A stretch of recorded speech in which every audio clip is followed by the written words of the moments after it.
আজকে রাতেই লাইভটা দেওয়ার কারণ হচ্ছে আপনারা জানেন যে গত 16 তারিখ রাতেই বিশ্বনাথের লামাখাজি বাস পয়েন্টে ভয়াবহ সংঘর্ষ হয়েছিল। আর সেই সংঘর্ষে অনেক ক্ষয়ক্ষতি রয়েছে, লুটপাটের ঘটনাও কিন্তু ঘটেছে। আমরা আজকে এখানে যারা আছেন আপনারা অনেকেই হয়তো আমাদের ক্যামেরার ফ্রেমে তাদেরকে দেখে চিনতে পারছেন, যারা পরিশ্রম করে এই ভয়াবহ সংঘর্ষটিকে নিয়ন্ত্রণে নিয়ে এসেছেন, ইতিমধ্যেই বিচারের আওতায় রয়েছে। আমরা সেই বিষয়গুলো আজকে আপনাদের কাছে তুলে ধরতে চাই, কারণ প্রবাসে দেশের বিভিন্ন জেলায় আপনারা বসে আছেন, আপনারা এই এলাকারই সন্তান অথবা বিশ্বনাথের সন্তান। আপনারা অনেকেই অনেকভাবে আমাদের সাথে যুক্ত আছেন এবং কমেন্ট করছেন যে এই যে এত বড় ভয়াবহ সংঘর্ষ যেটা রাতের অন্ধকারে 3 ঘন্টা হয়েছিল, যেখানে বিশ্বনাথ থানার ওসি সহ অনেকেই আহত হয়েছেন, তাছাড়া অনেক দোকানপাট লুটপাট ক্ষয়ক্ষতি ভাঙ্গা অনেক কিছু হয়েছে। এই সিলেট সুনামগঞ্জ সড়ক হাইওয়ে সড়কের গাড়িগুলো প্রায় 3 ঘন্টা বন্ধ ছিল, অনেক যাত্রীদের ভোগান্তি হচ্ছে, অনেক রুগীদের ক্ষয়ক্ষতি হয়েছে। সব মিলিয়ে এই ভয়াবহ পরিস্থিতি যখন ছিল তখনকার অবস্থা আমরা সরাসরি লাইভে দিয়েছিলাম সিলেটের ম্যাগাজিন ইউটিউব চ্যানেল এবং ফেসবুক পেজে, আপনারা অনেকেই দেখেছেন সেই সময়। আজকে আমরা কথা বলবো অনেক দিন পর, প্রায় 16 তারিখ থেকে আজকে 23 তারিখ চলতেছে। এখন এটার অবস্থা কি? আমরা শুনেছি যে এটা হয়তো আনামত দেওয়া হয়েছে, জামানত দেওয়া হয়েছে এবং বিচারের আওতাধীন এসেছে, এবং বিচারটি কবে হচ্ছে এবং কিভাবে হবে সেই বিষয়গুলো জানার জন্য এখানে আমাদের লামাখাজি 1 নং লামাখাজি ইউনিয়নের ভারপ্রাপ্ত চেয়ারম্যান এবং বারবার নির্বাচিত মেম্বার এনাম আহমেদ আছেন এখানে। এই আপনারা জানেন যে লামাখাজির যেটা রাকিব রাবেয়া স্কুল অ্যান্ড কলেজের গভর্নর বডির সম্মানিত সভাপতি এবং এই ইউনিয়নের নৌকার প্রতীক নিয়ে যিনি নির্বাচনে অংশগ্রহণ করেছিলেন আওয়ামী লীগের নেতা ফয়সল আহমদ। তো আমরা তাদের কাছ থেকে জানবো। আমরা তাদেরকে দেখেছি যে তারা বিভিন্নভাবে সিলেট জেলা আওয়ামী লীগের ভারপ্রাপ্ত সভাপতি এবং বিশ্বনাথ বালাগঞ্জের সাবেক সংসদ সদস্য শফিকুর রহমান চৌধুরী সাহেব সহ এবং বিশ্বনাথ উপজেলার নেতৃবৃন্দ নিয়ে তারা বেশ চেষ্টা করেছেন এটাকে বিচারের আওতায় নিয়ে আসে। তাদের কাছ থেকে জানবো যে আজকে এখন পর্যন্ত কি অবস্থা আছে। তো আমরা প্রথমে একটু কথা বলতে চাই ফয়সল ভাইয়ের সাথে, যে আপনাদের যেই লামাখাজির যে অবস্থাটা বা ভয়াবহ একটা সংঘর্ষ, যার নিন্দা অনেকেই অনেকভাবে জানাচ্ছেন যে এই সংঘর্ষ 3 ঘন্টা হয়েছে, অনেক মানুষ ক্ষয়ক্ষতি হচ্ছেন, দোকান যারা ব্যবসায়ী আছেন বিভিন্ন এলাকার ব্যবসায়ী তাদেরও লুটপাট হয়েছে, ভাঙচুর হয়েছে। এবং সর্বশেষ অবস্থা যদি আপনারা একটু জানান, যেহেতু ইতিমধ্যে মামলা আছে এবং 69 জনকে আসামি করে 300 জন গড়ে রেখেও মামলা রয়েছে, মামলার কারণে অনেক মানুষ বাড়িঘর ছাড়া এখনও আছেন। তো বর্তমান অবস্থা আপনারা কষ্ট করে এটাকে কিভাবে নিয়ে আসছেন এবং বিচারের তারিখটা কবে? ধন্যবাদ সিলেটের ম্যাগাজিন টিভিকে, ধন্যবাদ সাগর ভাইকে। গত 16 তারিখের টুল আদায়কে কেন্দ্র করে যে ঘটনা লামাখাজিতে ঘটেছিল, সেই 16 তারিখ থেকে শুরু করে এই পর্যন্ত আপনি বিভিন্ন সময় বিভিন্ন প্রেক্ষাপটে এই বিষয়গুলি আপনার এই ম্যাগাজিন টিভির মাধ্যমে দেশ এবং বিদেশে অবস্থানরত লামাখাজির যে যেখানে ছড়িয়ে ছিটিয়ে রয়েছেন সবার কাছে তুলে ধরতেছেন। এর জন্য আমি লামাখাজিবাসীর পক্ষ থেকে আপনার প্রতি কৃতজ্ঞতা জানাই। এবং সর্বপ্রথমে আমি দুঃখ প্রকাশ করছি সেদিনের 16 তারিখের ঘটনাকে নিয়ন্ত্রণে আনার জন্য প্রাণপণ চেষ্টা করে যিনি আহত হয়েছেন, আমাদের বিশ্বনাথ থানার সুযোগ্য অফিসার ইনচার্জ জনাব গাজী আতাউর রহমান সাহেব। সে ঘটনার জন্য আমরা অত্যন্ত মর্মাহত। ওনার প্রতি যেটা ঘটেছে সেজন্য আমরা লামাখাজিবাসী ওনার প্রতি আমরা দুঃখ প্রকাশ করছি। তো সেদিন থেকে শুরু করে যেদিন 16 তারিখে ঘটনাটি ঘটে, রাতের বেলায় ঘটনাটি ঘটেছিল, সেখানে পরিস্থিতি নিয়ন্ত্রণে আনতে অনেক সময় লেগে গেছে। প্রায় টানা 2 থেকে আড়াই ঘন্টা সময় এখানে মারামারি হয়েছে। পুলিশের তৎপরতায় এবং এলাকাবাসীর সহযোগিতায় প্রায় আড়াই ঘন্টা পরে পরিস্থিতি নিয়ন্ত্রণে আসে। তো সেখানে পরিস্থিতি নিয়ন্ত্রণে আসলেও এর মধ্যে যে ঘটনাগুলি ঘটেছে অনেক লোক আহত হয়েছেন। পাশাপাশি পয়েন্টে যারা ব্যবসা করেন, ছোটো ব্যবসায়ী থেকে শুরু করে বড় ব্যবসায়ী পর্যন্ত অনেকেই ক্ষতিগ্রস্ত হয়েছেন, যেটা কারো কাম্য নয়। এটার জন্য আমরা মর্মাহত। মানুষের মধ্যে মারামারি হতেই পারে, কিন্তু কোনো ব্যবসা প্রতিষ্ঠানে আঘাত করা সেটা আসলে খুবই ন্যাক্কারজনক একটি ঘটনা। তো এই বিষয় নিয়ে একটা সালিশের ব্যবস্থা হয়েছে। গত 18 তারিখে আমাদের সিলেট জেলা আওয়ামী লীগের সম্মানিত ভারপ্রাপ্ত সভাপতি আলহাজ শফিকুর রহমান চৌধুরী ওনার উদ্যোগে এখানে একটা সালিশের ব্যবস্থা হয়েছে। 4 পক্ষ থেকে জামানত নেওয়া হয়েছে, ইতিমধ্যে জামানতের টাকা ওনার হাতে পৌঁছানো হয়েছে এবং সালিশের জন্য একটা তারিখও নির্ধারণ করা হয়েছে। আগামী বৃহস্পতিবার সালিশ বৈঠক অনুষ্ঠিত হবে। আমরা আশা করি আগামী বৃহস্পতিবারেই এই ঘটনাটা যেটা ঘটেছিল সেই বিষয়টা সালিশের মাধ্যমে নিষ্পত্তি হবে এবং এখানে 69 জন যে আসামি রয়েছেন বা গয়েরও আরও 200-300 মানুষের নামে একটা পুলিশ আসল মামলা হয়েছে, সেই ব্যাপারেও আলহাজ শফিকুর রহমান চৌধুরী পুলিশের ঊর্ধ্বতন কর্তৃপক্ষের কর্মকর্তাদের সাথে আলাপ করেছেন। ওসি মহোদয়কে উনি দেখেছেন, ওনার প্রতি দুঃখ প্রকাশ করেছেন এই ঘটনার জন্য। তো আমরা আশা করি পুলিশের ঊর্ধ্বতন কর্মকর্তাদের সাথে যেহেতু আলাপ হয়েছে, আশা করব আমরা 69-এর বাইরে আপাতত আর কোনো গৈর যারা রয়েছেন তাদেরকে আপাতত হয়তো পুলিশ যদি আমাদের প্রতি সদয় হন তাহলে হয়তো আর গ্রেফতার কার্যক্রম চলবে না, 69-এর ভিত্তিক গ্রেফতার কার্যক্রমটা যেটা হয়তো চলবে। আর এটা সালিশ প্রক্রিয়াটা যেভাবে হয়েছে, আলহাজ শফিকুর রহমান চৌধুরী এখানে প্রায় 20 জনের মতো একটা নাম তালিকা করে 20 জনের একটা লিস্ট দিয়েছেন, ওইটা উনি নিয়েছেন কপ্ট করে। এখানে সিলেট জেলা আওয়ামী লীগের সম্মানিত সাধারণ সম্পাদক, নবনির্বাচিত সিলেট জেলা পরিষদের নবনির্বাচিত চেয়ারম্যান জনাব নাসিরউদ্দিন সাহেব সহ আমাদের বিশ্বনাথ উপজেলা পরিষদের চেয়ারম্যান এবং আমাদের পার্শ্ববর্তী সদর উপজেলা পরিষদের চেয়ারম্যান সাহেব সহ আমাদের পার্শ্ববর্তী ইউনিয়ন পরিষদ থেকে যারা চেয়ারম্যান রয়েছেন, ইউনিয়ন পরিষদের সম্মানিত চেয়ারম্যান যারা রয়েছেন তারাও থাকবেন এখানে। পাশাপাশি আরও যারা রয়েছেন এইখানে আমাদের আশপাশ এলাকার যারা মুরব্বিয়ান রয়েছেন তাদেরকেও দাওয়াত করা হবে। পাশাপাশি এখানে যে 4টি পক্ষ রয়েছে এই পক্ষ থেকেও প্রত্যেক পক্ষ থেকে 4 জন করে মুরব্বিয়ান নেওয়ার সুযোগ করে দেওয়া হয়েছে। ইতিমধ্যে আমরা যারা এখানে আছি, আমাদের লামাকাজি ইউনিয়ন পরিষদের চেয়ারম্যান সাহেব রয়েছেন, এখানে দায়িত্বে রয়েছেন আমাদের লামাকাজি ইউনিয়ন পরিষদের প্যানেল চেয়ারম্যান 1, যিনি লামাকাজি ইউনিয়নের 7 নং ওয়ার্ড থেকে বারবার নির্বাচিত সদস্য জনাব এনামুল হক এনাম সহ এখানে যারা আমরা স্থানীয়ভাবে 3 জন দায়িত্বে রয়েছি। আমরা ইতিমধ্যে 4টি পক্ষের যারা প্রতিনিধি রয়েছেন ওনাদের কাছে আমরা বিষয়গুলো বলে দিয়েছি। আগামী বৃহস্পতিবারে তারা তাদের প্রত্যেকের 5 জন করে মুরব্বিয়ান তারা দিতে পারবেন এবং তাদের পক্ষের বক্তব্য দেওয়ার জন্য আরও 5 জনকে তারা দিতে পারবেন এই সালিশ বৈঠকে।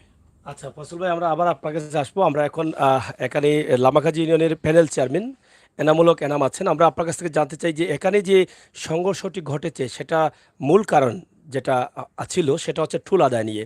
তো এই টুল আদায় নিয়ে কিন্তু অনেকবারই কিন্তু আন্দোলন বিভিন্নভাবে হয়েছে এবং গত বছর যখন এরা টুল নিয়ে আবার লিজ নিয়ে আসছিল তখনও কিন্তু বাস শ্রমিক তারা মিলেও কিন্তু আন্দোলন করেছে এটা বন্ধর জন্য। এবং এই টুলটি অনেকেই মনে করছেন যে লামাকাজি যতদিন থাকবে এটা ততদিন কিন্তু লামাকাজির এই বৃহত্তর এলাকার মধ্যে একটা ঝামেলা সৃষ্টি হওয়ার সম্ভাবনা রয়েছে এবং বড় বড় ক্ষয়ক্ষতি হতে পারে। তো এই বিষয়টা আপনি কিভাবে দেখছেন? তাছাড়া এখানে কিছু কথা উঠে এসেছে যে প্রায়ই বলে থাকেন যে এই টুল যখন যারা লিজ নিয়ে আসে তারা কিন্তু এই এলাকার কিছু ব্যক্তিদের দায়িত্ব দিয়ে দেয় যাতে এই এলাকাতে কেউ কথা বলতে না পারে, যার ফলে এই দুর্ঘটনাটি বারবার বিভিন্নভাবে ছড়িয়ে ছিটিয়ে যাচ্ছে। এই বিষয়ে আপনার কি বক্তব্য রয়েছে? ধন্যবাদ সিলেটের ম্যাগাজিন, ধন্যবাদ সাগর ভাই আপনাকে। আপনি অত্যন্ত গুরুত্বপূর্ণ একটি প্রশ্ন আমাকে করেছেন। প্রথমেই আমি আমাদের ওই যে 16 তারিখের ঘটনায় আমাদের থানার সুযোগ্য অফিসার ইনচার্জ জনাব গাজী আতুর রহমান স্যার সহ যারা এখানে আহত হয়েছেন, আসলে ওনারা আমাদেরকে শান্তি শৃঙ্খলা বজায় রাখার জন্য এলাকায় ওনারা এসেছিলেন। আমাদের মঙ্গলের জন্য ওনারা এসে ওনারা আক্রান্ত হলেন, এর জন্য দুঃখ প্রকাশ করছি। আর আপনি যে কথাটি বলেছেন, আমাদের ইতিমধ্যে আমাদের ফয়সাল আহমদ আপনাদেরকে বিস্তারিত বলেছেন যে আমাদের যে বিচারিক যে কাঠামোটা গঠন হয়েছে, এখানে আমাদের সিলেট জেলা আওয়ামী লীগের সম্মানিত ভারপ্রাপ্ত সভাপতি, সাবেক সংসদ সদস্য, আমাদের অত্র জনপদের কৃতি সন্তান, আমাদের অভিভাবক জনাব আলহাজ শফিকুর রহমান চৌধুরী এবং বিশ্বনাথ উপজেলা আওয়ামী লীগের ভারপ্রাপ্ত সভাপতি জনাব শাহ আসাদুজ্জামান আসাদ, আমাদের পার্শ্ববর্তী ইউনিয়ন আমাদের রামপাশা ইউনিয়ন পরিষদের সুনামধন্য চেয়ারম্যান জনাব অ্যাডভোকেট মোহাম্মদ আলমগীর, সিলেট জেলা পরিষদের নবনির্বাচিত সদস্য জনাব অ্যাডভোকেট কিয়াসউদ্দিন সাহেব সহ আরও যারা আমাদের এই বিচার সালিসের জন্য যারা এসেছেন ওনাদের প্রতি কৃতজ্ঞতা প্রকাশ করছি এবং ওনারা কিন্তু অত্যন্ত সফলতার দিকে সামনের দিকে ওনারা এগুচ্ছেন। ইতিমধ্যে আমাদের তারই ধারাবাহিকতা ইতিমধ্যে আগামী আগামী বৃহস্পতিবার ২৭ তারিখে আমাদের লামাগাজীতে ১১ ঘটিকার সময় এটা সালিশ বৈঠক অনুষ্ঠিত হবে। এটা কাঠামো সম্বন্ধে ইতিমধ্যে ফয়সাল আহমদ আপনাদেরকে অবহিত করেছেন। আপনি যে প্রশ্নটি আমাকে করেছেন আসলে জানেন এখানে দীর্ঘদিন থেকে এখানে টুল আদায় হচ্ছে। এম এ খান সেতু লামাকাজি এই সেতুর জন্য টুল আদায় করা হচ্ছে। আমরা এলাকাবাসী সহ আমাদের সকলেরই দাবি, পরিবহন শ্রমিক যারা রয়েছেন আমাদের সকলের দাবি হলো যে দীর্ঘদিন যেহেতু এখানে টুল আদায় হয়েছে, যে খরচটি এই ব্রিজ করতে গিয়ে সরকারের হয়েছে তা ইতিমধ্যে উঠে গেছে। তাহলে যেহেতু এই ব্রিজের টাকাটা উঠে গেছে, এখন আমাদের কথা হলো যে এখানে টুল আদায়টার জন্য বন্ধ হয়। এটা আমাদের সকলের দাবি এবং এটা নিয়ে বারবার এখানে বিশৃঙ্খলার সৃষ্টি হয়। বিগত বছরখানেক আগে এখানে বড় ধরনের একটি সমস্যার তৈরি হয়েছিল টুল কর্তৃপক্ষ এবং পরিবহন শ্রমিকদের মধ্যে। এখানে বারবার এখানে হামলা মামলা এখানে ঘটনা ঘটেছে। পরবর্তীতে আমাদের উপজেলা নির্বাহী অফিসার মহোদয়ের নেতৃত্বে আমাদের বিশ্বনাথে আমাদের উপজেলা কনফারেন্স হলে এলাকার গণ্যমান্য যারা রয়েছেন, বিশিষ্ট রাজনীতিবিদ যারা রয়েছেন এবং সড়ক ও জনপথ বিভাগের নির্বাহী প্রকৌশলী যিনি আমাদের সিলেটে রয়েছেন উনি সহ আমরা এখানে আমরা সিলেটে আমাদের উপজেলা পরিষদের সম্মানিত চেয়ারম্যান মহোদয় সহ একটা বৈঠক অনুষ্ঠিত হয়েছিল এবং এখানে আমাদের এলাকাবাসীর পরিবহন শ্রমিক নেতৃবৃন্দের সবার জোর দাবি ছিল যে এই টুল প্লাজাটা যেন বন্ধ হয়।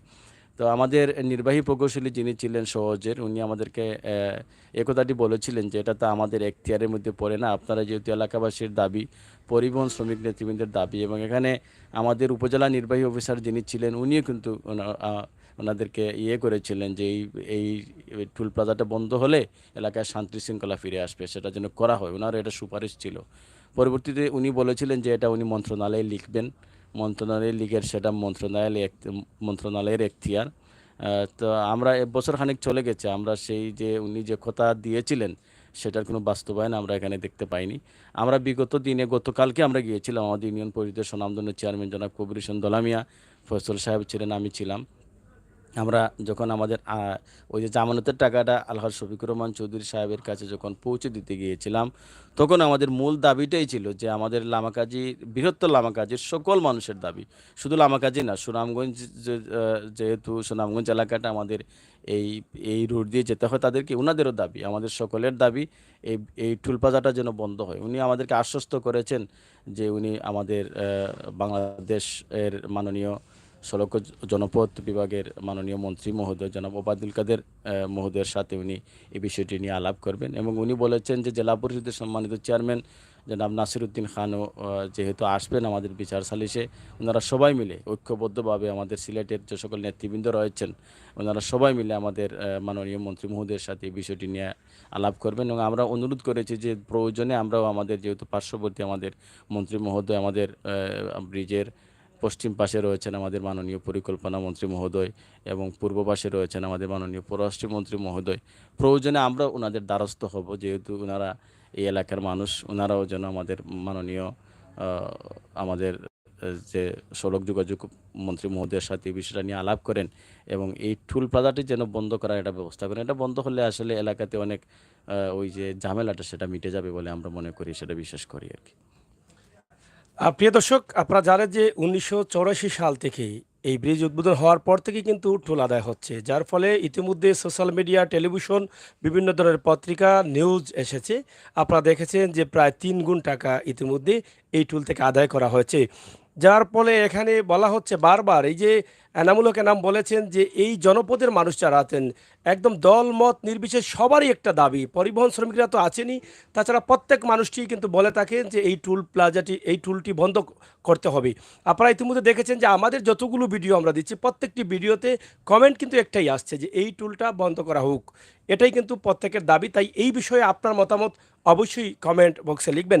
আমরা কথা বলছি তাদের সাথে, আমরা এখন আবার ফয়সাল আহমদের সাথে একটু জানতে চাই, আপনাদের এখানে যখন এই ভয়াবহ সংঘর্ষটা ছিল তখন কিন্তু একদম বৃষ্টির মতো ঢিল পড়েছিল চতুর্দিকে ছড়িয়ে ছিটিয়ে, এখানকার অবস্থা মানে ভয়াবহ ছিল। মানুষ বিভিন্ন দূর দূরান্ত থেকে এই আওয়াজগুলো শুনেছেন, এই যে গ্লাস ভাঙ্গা, দোকান ভাঙ্গা, শাটার ভাঙ্গা, লুটপাটের ঘটনা, এই যে দোকানের ক্ষয়ক্ষতি হয়েছে, যারা অন্য অন্য জায়গার ব্যবসায়ী এই এলাকার না, এই বিষয়টাকে আপনারা কীভাবে দেখছেন? আমরা হয়তো দুজন বা দুটি গ্রামের মধ্যে সংঘর্ষ হয়েছে বা তিনটি পক্ষের মধ্যে সংঘর্ষ হয়েছে, তারা তো দোকানপাট লুট করতে পারে না, ইচ্ছামূলকভাবে দোকানপাটের শাটার ভাঙা লুট করা এটা হয় না। ভুলবশত এখানে যদি ঝগড়া হয়, মারামারি হয়, একটা দোকানের ক্ষতি হতে পারে, কিন্তু এভাবে যে তারা ইচ্ছে করে করেছে এই বিষয়টা কিভাবে দেখছেন এবং এটা নিয়ে আপনাদের মানে প্ল্যান কি, যে সামনের বিচারে যেহেতু অনেক নেতৃবৃন্দরা আসবেন তাদের সাথে কিভাবে আপনারা এই বিষয়টা নিয়ে আসবেন? আসলে সাগর ভাই প্রশ্নটা আসলে আমাকে কঠিন প্রশ্ন করেছেন। এইখানে যারা ক্ষতিগ্রস্ত হয়েছেন ব্যবসায়ীরা, যেহেতু এখানে বিচার বাইন্ডিংস হয়েছে, এটা বিচার্য বিষয়। আমরা বিচার বাইন্ডিংস করতে আমরা যেহেতু এই লামাকাজি এলাকার মানুষ, আমরা সহযোগিতা করেছি। বিচার যখন সালিশ বৈঠকটা যখন বসবে, তখন আমরা বিষয়গুলা সালিশের কাছে উপস্থাপন করার চেষ্টা করব। এটা যেহেতু বিচার্য বিষয়, বিচার থেকে সেটা সিদ্ধান্ত আসবে। যারা ক্ষতিগ্রস্ত হয়েছে তাদেরকে কিভাবে দেখা হবে, তাদের ক্ষতিপূরণগুলা কিভাবে ওনারা সিদ্ধান্ত দেবেন, এটা আসলে বিচারিক টেবিলে এটা একটা সিদ্ধান্ত আসবে। তবে আমরা চাইব যেটা, গত 16 সালের আগে আরেকটা মারামারি এখানে হয়েছিল, সেই মারামারিতে অনেক দোকানপাট লুট হয়েছে। তখন কিন্তু যারা ব্যবসায়ী ছিলেন, ব্যবসায়ীদের ক্ষতিপূরণটা পুষিয়ে দেওয়া হয়নি। সেটা তৎকালীন সালিশ বৈঠক যারা করেছিলেন মুরব্বিয়ানরা, তাদের কাছে যেভাবেই হোক তাদেরকে বলে বুঝিয়ে ওইটা তখন শেষ করে দিয়েছিলেন। তখন যদি একটা ব্যবস্থা নেওয়া হতো, ব্যবসায়ীদের যদি ক্ষতিপূরণটা দেখা হতো, তাহলে গত 16 তারিখের ঘটনায় হয়তো এর পুনরাবৃত্তি ঘটতো না। এটা আমাদের নলেজে রয়েছে, আমরা মুরব্বিয়ানদের কে সেটা বোঝানোর চেষ্টা করব। ম্যাডাম ভাই, আপনার কাছ থেকে জানতে চাই, যাদের ক্ষয়ক্ষতি হয়েছে তাদের কোনো লিস্ট আপনারা করেছেন কিনা? আমরা ইতিমধ্যে জেনেছি যে আমরা গত কয়েকদিন আগে আপনাদের ইউনিয়নের চেয়ারম্যান মহোদয়ের কাছ থেকে বক্তব্য নিয়েছেন। তিনি বলেছিলেন যে এটা মাননীয় সাবেক সংসদ সদস্যের সাথে কথা বলে একটা টিম করে দেওয়া হবে এবং যাদের ক্ষয়ক্ষতির পরিমাণ কি এটা নিয়ে একটা লিস্ট করা হবে বিচারের আগে। তো এই বিষয়ে আপনারা কতটুকু এগিয়েছেন আর এটা হচ্ছে কিনা? ধন্যবাদ সাগর ভাই। আসলে এটা এটা গুরুত্বপূর্ণ বিষয়। এটা আমরা আমাদের অভিভাবক জনাব শফিকুর রহমান চৌধুরী সাহেবের কাছে এটাও আমাদের একটা দাবি ছিল যে যারা এখানে মারামারিতে অংশগ্রহণ করেছে দুইটা পক্ষ, এখানে কিন্তু আরেকটা পক্ষ ছিল। আমি যেটা মনে করি সেখানে তিনটা পক্ষ ছিল। দুইটা পক্ষ মারামারিতে লিপ্ত হয়েছে, আরেকটা পক্ষ ছিল লুটোতরাজ, যারা আসলে ওই সুযোগ সন্ধানী, এরা সুযোগে আসলে এখানে লুটপাটের চেষ্টা করেছে। আপনিও ছিলেন, আপনি এখানে লাইভ করেছেন, আমরাও ছিলাম। যখন ছিলাম আমি মনে করেছিলাম প্রথমে সম্ভবত এখানে বিদ্যুৎ নাই, আমাদের লামাকাতে বিদ্যুৎ চলে গেছে। পরে দেখলাম না, ওরা ইচ্ছাকৃতভাবে প্রত্যেক দোকানের সামনে যে লাইটগুলো ছিল সেই লাইটগুলো কিন্তু তারা ভেঙে ফেলেছে। তারা কিন্তু আপনি দেখবেন যে লামাকাজি পয়েন্টে অনেক ব্যবসা প্রতিষ্ঠানের, আমরা যে ব্যবসা প্রতিষ্ঠানে বসে আছি সেই ব্যবসা প্রতিষ্ঠানের কিন্তু সিসিটিভি আছে, সেই সিসিটিভি ক্যামেরাগুলো কিন্তু তারা ভেঙে ফেলেছে। এটা দেখে বোঝা যায় যে এখানে একটা পক্ষ চেষ্টা করেছে লুটতরাজের জন্য। তারা কিন্তু অনেক কিছু এখান থেকে লুটপাট করে নিয়ে গেছে। তো আমাদের কথা হলো, এখানে যে মারামারির সৃষ্টি না হতো, দুইটা পক্ষ যদি এখানে মারামারিতে লিপ্ত না হতো, তৃতীয় পক্ষ এখানে সুযোগ পেত না। আমাদের মাননীয় অভিভাবকের কাছে এটাই আমাদের দাবি ছিল যে যাতে যারা ব্যবসায়ী ছিলেন তারা কিন্তু এখানে স্থানীয় না। অনেকেই আপনি দেখবেন এরা স্থানীয় না, অনেক দূর দূরান্ত থেকে এখানে ব্যবসা করেন। তারা ব্যবসা করা তো তাদের এখানে দোষের কিছু না। তারা দূর থেকে এখানে যে ব্যবসা করতে পারেন, এর জন্য যে তারা হামলার শিকার হবেন, তারা লুটপাটের শিকার হবেন, সেটা কিন্তু অত্যন্ত দুঃখজনক। আমরা সেটা আসলে মানতে পারছি না। আমাদের কথা হলো, অভিভাবক মহোদয়কে আমরা বলেছি সেটা যেন অত্যন্ত শক্তভাবে দেখা হয় এবং বিগত দিনের মতো যেন আমরা যেন ব্যবসায়ীদের না বলি যে আমাদেরকে ক্ষমা করে দিন। যার যে ক্ষতিটা হয়েছে, যেটা সঠিক নিরূপণ করা হবে, সেটা যেন তারা পায়। এই জন্য কিন্তু এখানে জামানত নেওয়া হয়েছে। আর ওই যেটা আপনি বলেছেন ইতিমধ্যে, কিন্তু আমাদেরকে 5 জনকে এখানে দায়িত্ব দেওয়া হয়েছে। আমাদের পয়েন্টের ব্যবসায়ীদের সাধারণ সম্পাদক নিয়াজুল হক, উনাকে আমরা বলেছি, ব্যবসায়ী যারা রয়েছেন ওনাদেরকে বলেছি, বিশেষ করে ওনাকে আমরা বলেছি, অনুরোধ করেছি যে যারা ক্ষতিগ্রস্ত হয়েছেন ওনাদের সবার তালিকা যেন ওনার কাছে নেন। আগামীকাল দুপুর 12 সময় আমাদের চেয়ারম্যান মহোদয় ইউনিয়ন অফিসে আমরা 5 জনকে, এখানে আমাদের এমপি মহোদয়, সাবেক এমপি মহোদয় দায়িত্ব দিয়েছেন। আমরা 5 জন এখানে বসবো, ওই তালিকাটা নিয়ে আলাপ আলোচনা করব এবং এখানে আমরা সঠিক ক্ষয়ক্ষতিটা আমরা নিরূপণ করার চেষ্টা করব। অনেকে হয়তো আছে এখানে ব্যবসায়ীরা, এর মধ্যে তো অসাধু কেউ থাকতে পারে, সে হয়তো তার 10 টাকা খরচ হয়েছে, সে এখানে 100 টাকার একটা তালিকা আমাদেরকে ধরিয়ে দিতে পারে। সেটাও তো হবে না, সেটা আমরা যাচাই বাছাই করব। আরও যারা এখানে আছেন সবার মতামত আমরা গ্রহণ করব, যাচাই বাছাই করে সঠিক যে ক্ষতি হয়েছে ওটা আমরা ধার্য করার চেষ্টা করব। এবং আমাদের এটা আসলে ফয়সাল সাহেব বলেছেন, এটা তো বিচার্য বিষয়, মুরব্বিয়ান যারা আসবেন তারাই জানবেন, তারাই ভালো বুঝবেন এটা কী করবেন। তবে আমাদের এলাকাবাসীর পক্ষ থেকে এবং ব্যবসায়ীদের পক্ষ থেকে এটা অনুরোধ, আমাদেরও অনুরোধ, যে ক্ষতিটা হয়েছে ব্যবসায়ীদের সেটা যেন ক্ষতিপূরণটা যেন দেয়া হয় শতভাগ, সেটা আমাদের দাবি আমরা থাকবে। আরেকটি বিষয় আপনার কাছ থেকে জানতে চাই যে যেহেতু সিসি ক্যামেরায় কিছু অংশ হয়তো রেকর্ড আছে, বিভিন্ন সিসি ক্যামেরায় আমার কাছে অনেক সিসি ক্যামেরা আছে, প্রথম অংশটা তো রেকর্ড আছে যেহেতু সে ভাঙ্গার আগ পর্যন্ত, আঘাত করা আগ পর্যন্ত, এখান থেকে কোনো ধরনের নির্ধারিত কোনো বিষয় নিয়ে আসা যায় কিনা, এই লুটপাটে কারা ছিল, এদেরকে কোনো নির্ধারিত কোনোভাবে করা যায় কিনা, আলাদা করা যায় কিনা যে লুটপাটের জন্য একটি পক্ষ ছিল, এরা কারা, এই বিষয়গুলো। যে ইতিমধ্যে আমরা এটা নিয়ে আলোচনা করেছি যে সিসিটিভি ফুটেজ যেহেতু আছে এগুলা সংগ্রহ করা হবে, আমাদের যারা মুরব্বিয়ান রয়েছেন তারা এগুলা দেখবেন।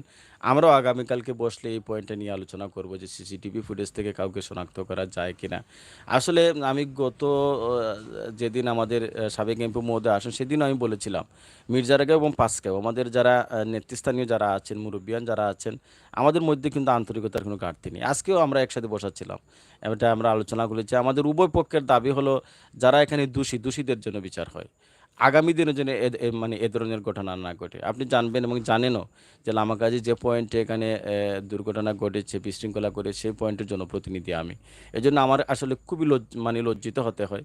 আমি বিশ্বনাথ উপজেলা সদরে গেছি, আমাদের অফিসাররা যখন জিজ্ঞেস করেন, বা বিভিন্ন জায়গায় শহরে গিয়েছি যখন মানে আত্মীয় স্বজন যারা আছেন তারা জিজ্ঞেস করেন, নিজের মাথাটা আসলে মানে নিচু হয়ে যায় যে নিজের এলাকা এটা একটা মানে এটা এটা দাঙ্গাবাজদের এলাকায় পরিণত হলো কিনা, সেটা আসলে অত্যন্ত দুঃখজনক। আমরা উভয় সাইডে যারা আছেন আমাদের মুরব্বিয়ান, মির্জারগাঁও এবং পাঁচগাঁও মুরব্বিয়ানদের মধ্যে কোনো ধরনের আন্তরিকতার ঘাটতি নেই। আমি আগেও বলেছি, আমরা এখনও একটা পয়েন্টে একমত যে যাদের থেকে এখানে উৎপত্তি হয়েছে এই ধরনের বিশৃঙ্খলা, তারা যেন বিচারের আওতায় আসে এবং তাদেরকে যেন কঠোর শাস্তি প্রদান করা হয়, যাতে ভবিষ্যতে আর এই ধরনের ঘটনা কেউ ঘটাবার সাহস না পায়।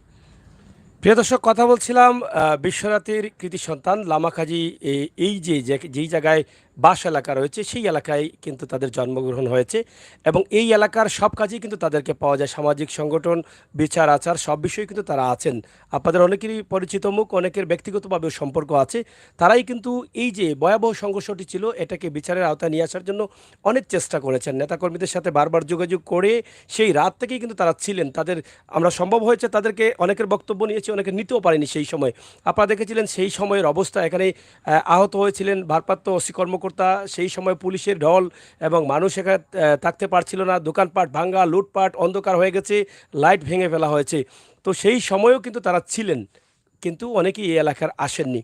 যাই হোক, তারপর আল্লাহ তাআলার অশেষ মেহেরবানিতে সেটা বিচারাধীন হবে এবং আগামী বৃহস্পতিবারে সেটা তারা বসবেন, ইনশাআল্লাহ সুস্থ সুন্দরভাবে এটা সমাধান হবে। তবে অনেকেই মনে করছেন, যারা আমাদের লাইভ দেখেন তারা কিন্তু বিভিন্নভাবে কমেন্ট করেন যে এমন একটি কাঠামো যাতে করা হয় ভবিষ্যতে যদি এখানে মারামারি হয় কোনো ব্যবসা প্রতিষ্ঠানে যেন তারা হাত না দিতে পারে।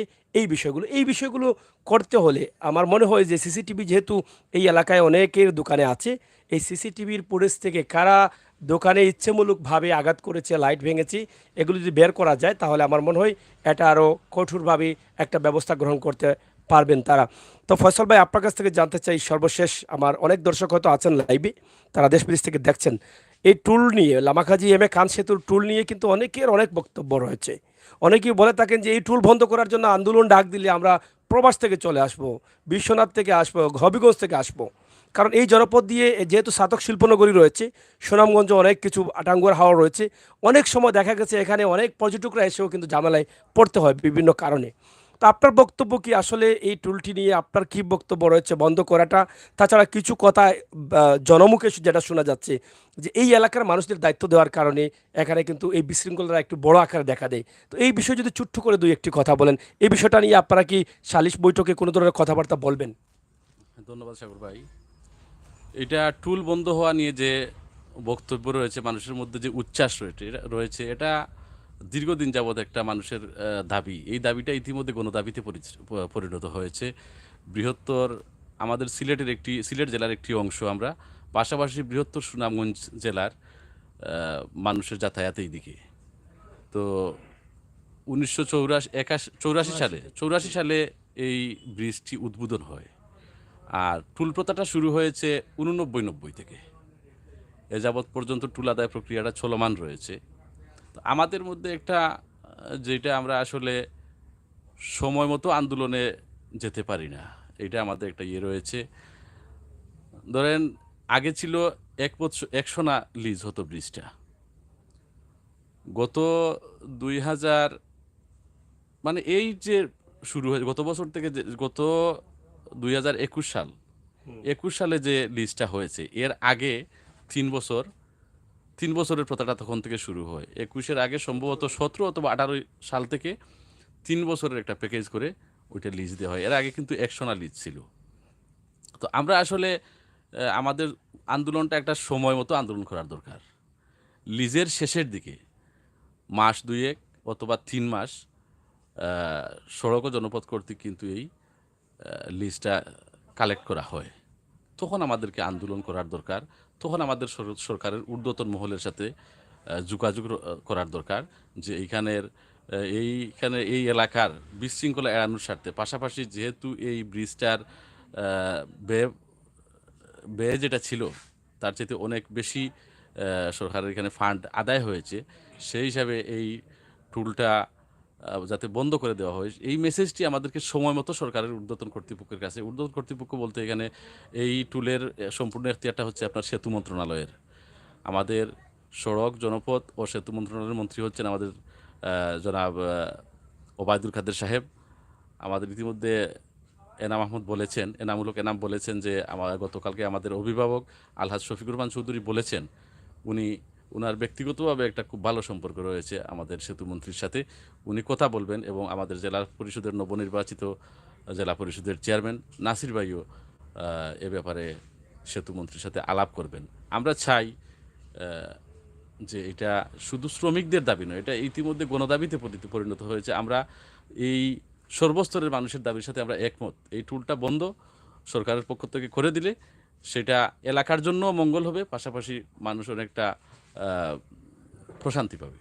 একটি বিষয় আমরা এলাকার যারা এখানে চাকরি করছেন, যেটা জনমুখে শোনা যায় যে এরা এখানে থাকার কারণে, দায়িত্ব নেওয়ার কারণে কিন্তু এই টুলের মারামারিটা কিন্তু দেখেন, আপনার যে মাইকটা হয়েছে গতদিন, এখানে কিন্তু প্রাণহানির ঘটনা ঘটতে পারতো, আল্লাহ তালা হয়তো রহমত করেছেন ঘটেনি, কিন্তু মাঠটা ছিল টুলের এবং জাঙ্গাইল গ্রামের একজনের, কিন্তু এটা আপনাদের এলাকায় এটা ছড়িয়ে ছিটিয়ে পড়েছে। তার কারণ হচ্ছে আপনাদের এলাকার মানুষ এখানে আছেন দায়িত্বশীল। এই বিষয়টাকে আপনি কিভাবে দেখছেন? এইটা দায়িত্বশীল এখানে এলাকার থাকার কারণে বিশৃঙ্খলা ছড়িয়ে যায়, এটাও ঠিক। কিন্তু এলাকার শ্রমিকরা যারা এখানে কাজ করে তাদেরকে যদি এখান থেকে ছাঁটাই করা হয়, করলেই যে এখান থেকে বিশৃঙ্খলা মুক্ত হয়ে যাব আমরা, এটাও ঠিক না। এখানে যেহেতু টুল আদায় হয়, অনেকেই সে টুল না দিতে পারলে নিজেকে নিয়ে প্রাউড ফিল করে, সে একটু বড়ত্ব মনে করে যে আমি টুল না দিয়ে চলে যাব, সেটা একটু করতে চায়। তো এখান থেকে এদেরকে সরিয়ে দিলে আরও কেউ যদি এখানে কর্মচারী থাকে, এখানে কর্মরত, বিশৃঙ্খলা একেবারেই এড়ানো যাবে না। এই ব্যাপারে গত 17 তারিখে অথবা 18 তারিখে লন্ডন থেকে একটা লাইভ অনুষ্ঠানের আয়োজন করা হয়েছিল। সেখানে আমারও থাকার কথা ছিল, আমি ফুল টাইম থাকতে পারিনি, আমি একটা জরুরি কাজে দুয়ারা বাজার চলে যাওয়ার কারণে আমি নেটওয়ার্কের বাইরে ছিলাম। আমার আংশিক বক্তব্য লাইভে আংশিক বক্তব্য দিয়েছি, আর আংশিক বক্তব্য আমি ওই যে হোয়াটসঅ্যাপে রেকর্ডের মাধ্যমে তারা নিয়েছেন। সেখানেও আমি বলেছি, অনেকেই দাবি রেখেছেন যে এইখান থেকে স্থানীয় কর্মচারীদেরকে ছাঁটাই করে দেওয়ার জন্য। আমরা বলছি এটা আসলে আমাদের এখতিয়ারের ভিতরে পড়ে না শ্রমিকদেরকে ছাঁটাই করা। এখানে ইজারাদার কর্তৃপক্ষ আছে, তাদের মাধ্যমে কিন্তু শ্রমিকরা এখানে কাজ করে। আমরা তাদের সাথে আলাপ করব, যাদের মাধ্যমে এখানে বিশৃঙ্খলা সৃষ্টি হয়, যারা এখানে বিশৃঙ্খলা সৃষ্টি করে, প্রকৃত বিশৃঙ্খলাকারীদেরকে এখান থেকে যেন ছাঁটাই করা হয়, সে ব্যাপারে আমরা তাদের সাথে আলাপ করে বিশৃঙ্খলাকারীকে চিহ্নিত করে আমরা সেখান থেকে তাদেরকে ছাঁটাইয়ের জন্য ইজারাদারকে আমরা বলবো। এবং শুধু যে বিশৃঙ্খলা শ্রমিকদের কারণে হয় তাও না, আমাদের মধ্য থেকেও অনেকে বিশৃঙ্খলা সৃষ্টি করে থাকেন। তো এটা আমরা উভয় দিকটা চিন্তা করতে হবে। ভাই, আমি যে কথাটি বলতে চাই সেটা হলো, আপনি যেটা বলেছেন, হ্যাঁ আমরা বলছি, আমরা দাবি তুলছি, আমরা আওয়াজ তুলছি যেখানে টুল প্লাজা বন্ধ করা হোক, টুল বন্ধ করা হোক, কিন্তু এটা আসলে আমরা বিচ্ছিন্নভাবে তুলছি, বিচ্ছিন্নভাবে করছি। এখানে আমাদেরকে যাতে আমরা যেভাবে বলি, যেভাবে আওয়াজ তুললে বলে সেটা কার্যকর হয়, সেভাবে আমাদের করা দরকার। যেমন আমাদের এলাকা এটা কিন্তু এটা আমার যেটা ধারণা বা আমি যেটা মনে করছি সেটা কিন্তু এটা রাজনৈতিক সিদ্ধান্তের মানে প্রয়োজন। এখান থেকে সরকার বড় অঙ্কের এটা রাজস্ব পাচ্ছে। সরকার কিন্তু এখান থেকে রাজস্ব হারাতে চাইবে না। কিন্তু এখান থেকে সরকার যদি না এখান রাজস্ব তুলুক আমাদের তো সেখানে কোনো অসুবিধা নাই। কিন্তু এটা নিয়ে দেখা যাচ্ছে বারবার এখানে বিশৃঙ্খলা সৃষ্টি হচ্ছে। আমাদের সমস্যাটা এই জায়গাতেই। যেখানে বারবার এখানে মানে এখানে ঘটনা ঘটছে, দুর্ঘটনা ঘটছে। এজন্য আমরা এলাকাবাসী চাচ্ছি যে এটা যেন বন্ধ হয়। সেখানে আমাদেরকে কিন্তু কার্যকরী মানে সুর তুলতে হবে, আওয়াজ তুলতে হবে। আমাদেরকে এলাকার আমরা আপনিও যদিও সংবাদকর্মী, এরপরে আপনি এলাকার মানুষ। আপনার এখানে ভূমিকা রাখার দরকার আছে, যারা সংবাদকর্মী যারা আছেন। পাশাপাশি আপনাদের ওই পারের যে আমাদের মানে যারা আছেন, আমাদের সদরে যারা আছেন, বিশেষ করে আপনাদের চেয়ারম্যান মহোদয় জনাব হিরোল মিয়া সাহেব, ওনার সাথে বর্তমান মন্ত্রী মহোদয়ের অত্যন্ত সুসম্পর্ক রয়েছে। আমরা যদি এখানে আমি আগেই বলেছি আমাদের মাননীয় পরিকল্পনা মন্ত্রী এবং মাননীয় পররাষ্ট্রমন্ত্রী মহোদয় এই লেভেল ছাড়া কিন্তু আমাদের মতো ক্ষুদ্র কর্মী যারা আছে, আমরা যারা তৃণমূলে আছি, আমাদের কথায় কিন্তু কাজ হবে না। সেখানে রাজনৈতিক সিদ্ধান্তের প্রয়োজন আছে। সেখানে আমাদের মাননীয় সড়ক ও জনপথ বিভাগের মন্ত্রী মহোদয় পর্যন্ত পৌঁছতে হবে। যারা পৌঁছতে পারবেন তাদের কাছে আমাদের যাওয়া লাগবে। যেমন আমরা যে এখানে আপনাদের চেয়ারম্যান মহোদয় আছেন, আমাদের সদরের আমাদের মৌলগাঁও ইউনিয়নের আমাদের নিজাম চেয়ারম্যান সাহেব আছেন, আমাদের কবির হোসেন দোলা মিয়া চেয়ারম্যান সাহেব আছেন, আলমগীর চেয়ারম্যান সাহেব আছেন। এই ধরনের যারা ব্যক্তিবর্গ আছেন, জনপ্রতিনিধি আরও রাজনৈতিক যারা নেতৃবৃন্দ আছেন, আমাদের অধ্যক্ষ সুহাদ আলী রফিক স্যার আছেন, উনাদের মাধ্যমে যদি আমরা 10 জন 12 জন 15 জন এরকম একটা কমিটি করে যদি ওনাদেরকে আমরা অনুরোধ এখন তো করি। আপনারা সেই আশ্বস্ত পাচ্ছেন যেহেতু আগামী মিটিংয়ে জেলা পরিষদের নবনির্বাচিত চেয়ারম্যান অ্যাডভোকেট নাসিরউদ্দিন খান আসবেন এবং আমাদের জেলা পরিষদের জেলা আওয়ামী লীগের সম্মানিত সভাপতি আছেন শফিকুর রহমান চৌধুরী, সাবেক সংসদ সদস্য, তারা তো এই আশ্বস্ত করেছেন যে আশ্বস্ত করেছেন সেটা ঠিক আছে। ওনারা কিন্তু ব্যস্ত মানুষ। ওনারা শুধু একটা জিনিস নিয়ে বসে থেকে নাই। ওনারা রাজনীতি এবং সামনের দিনে নির্বাচন, জাতীয় নির্বাচন নিয়ে ওনারা খুব ব্যস্ত আছেন। তো আমাদেরকেই কিন্তু ওনাদের সাথে লেগে থাকতে হবে। আমাদেরকেই ওনাদেরকে অনুরোধ করতে হবে, বারবার ওনাদের দ্বারস্থ হতে হবে। আমরা এটাই মানে আলহাজ শফিকুর রহমান চৌধুরী, অ্যাডভোকেট নাসিরউদ্দিন খান, আমাদের জনাব সুহাদ আলী রফিক স্যার, আমাদের আশফাক আহমদ, উনাদের দ্বারস্থ হওয়া লাগবে আমাদের, এবং উনাদের মাধ্যমে আমাদেরকে মন্ত্রী মহোদয় পর্যন্ত পৌঁছাতে হবে। তা যেমন কোনো ঘটনা ঘটলে, দুর্ঘটনা ঘটলে আওয়াজ উঠে, আমরা নেতৃবৃন্দের আমরা কাছে যাই, ওনারাও আমাদেরকে আশ্বস্ত করেন। পরবর্তীতে আমরা হাল ছেড়ে দিই, নেতৃবৃন্দ সেটা ভুলে যান, আবার আমরা আগের জায়গাতে থেকে যাই। আমি এটাই বলছিলাম যে সেটাই হলো আমাদের বিচ্ছিন্নতাবাদ। আমাদেরকে কার্যকরী পদক্ষেপ নিতে গেলে আমাদের এলাকার নেতৃবৃন্দ যারা আছেন সেটা এই সালিশ বৈঠকের পরে আমাদেরকে বসা লাগবে। আমরা যেটা দাবি তুলব আগামী বৃহস্পতিবারে, সেই দাবির সাথে আমাদের লেগে থাকতে হবে, এবং মানে তাহলেই বোঝা যাবে যে আমরা এখানে টুল প্লাজা উঠুক, এটার সাথে আমরা আন্তরিক আছি। আচ্ছা কালাম ভাই, আমরা অনেক সময় কথা বলেছি, আমরা শেষ করে নিব। তার আগে জানতে চাই যে আমরা শুনেছিলাম 4টি পক্ষ করা হয়েছে বিচারে, এখানে 20 লক্ষ টাকা জামানত দেয়া হয়েছে, এটা ঠিক আছে কিনা? জি, আমাদের 4টি পক্ষ করা হয়েছে। 4টি পক্ষ থেকে 20 লক্ষ টাকা জামানত আমাদের কাছে এসেছে, এবং আমরা সেটা গতকালকে আমাদের মাননীয় সাবেক সংসদ সদস্য আলহাজ শফিকুর রহমান চৌধুরী সাহেবের কাছে আমরা মানে জামানতের টাকাটা পৌঁছে দিয়েছি। সেই জামানতের টাকাটা কি হবে আমরা জানি না, সেটা আগামী বৃহস্পতিবারে সিদ্ধান্ত হবে যে টাকাটা কেন নেওয়া হলো বা মানে কি হবে সেটা থেকে। আচ্ছা, আরেকটি বিষয় শর্ট করে জেনে নেই আপনাদের কাছ থেকে, যে আপনাদের এলাকায় যেহেতু সংঘর্ষটা হয়েছে, এটা তো সরকারবাদী একটা মামলা হয়েছে পুলিশ মারার কারণে, কিন্তু এর বাইরে কি আপনাদের এলাকা থেকে কোনো ধরনের মামলা হয়েছে কিনা? না, একটা মামলাই হয়েছে, যেটা পুলিশ অ্যাসল্ট মামলা। 69 জনকে নামীয় আসামি করে 200 থেকে 300 জনকে গয়েরও রেখে যে মামলাটা হয়েছে, সেখান থেকে সম্ভবত 27 জনকে ইতিমধ্যে পুলিশ গ্রেপ্তার করেছে, এবং বাকি যারা আছেন আমাদের 69 জনের মধ্যে তাদেরকে হয়তো পুলিশ গ্রেপ্তারের চেষ্টা করতে পারে। কিন্তু আমরা পুলিশ প্রশাসনকে ধন্যবাদ জানাই যে তারা এখানে এসে আক্রান্ত হওয়ার পরেও তারা যে ধৈর্যের পরিচয় দিচ্ছেন। আমাদের মাননীয় সাবেক সংসদ সদস্য মহোদয় ওনাদেরকে অনুরোধ করার মানে প্রেক্ষিতে ওনারা মানে পুলিশি হয়রানি একদমই নাই। আমাদের এলাকা এখন অনেক ভালো আছে, এবং বিশেষ করে আমরা যে 2 এলাকার মধ্যে যেখানে সংঘর্ষের ঘটনা ঘটেছিল, সেটা অত্যন্ত ভালো একটা দিক যে আমাদের মধ্যেও মোটামুটি আমরা মানে সবাই মিলেমিশে চলছি, একই বাজারে আছি, একই বাজারে আমরা বাজার করছি, সেটা কোনো অসুবিধা হচ্ছে না। আশা করছি যে আগামী বৃহস্পতিবার একসাথে বসলে আমাদের সে মানে পূর্বের যে সম্প্রীতি, যে আন্তরিকতা, সেটা ফিরে আসবে। ধন্যবাদ আপনাদের।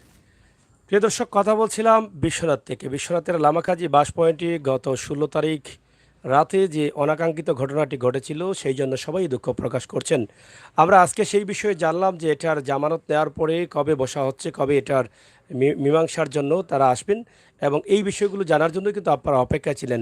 তবে বর্তমানে লামাখাজির অবস্থা স্বাভাবিক আছে, পুলিশের হয়রানি সেটাও নেই। আমরা সব বিষয়ে আপনাদের কাছে তুলে দিয়েছি আমাদের এই ভিডিওর মাধ্যমে। ইনশাআল্লাহ আপনারা দেশে বিদেশে যারা আছেন আপনাদের মতামত আমাদের কমেন্ট বক্সে লিখতে ভুলবেন না। আপনারা সবাই ভালো থাকুন, নিরাপদ থাকুন, সুস্থ থাকুন। কথা বলছিলাম আমি আমির হোসেন সাগর, সাথে আছেন আমাদের প্রতিনিধি আহমদ আলী। আল্লাহ হাফেজ।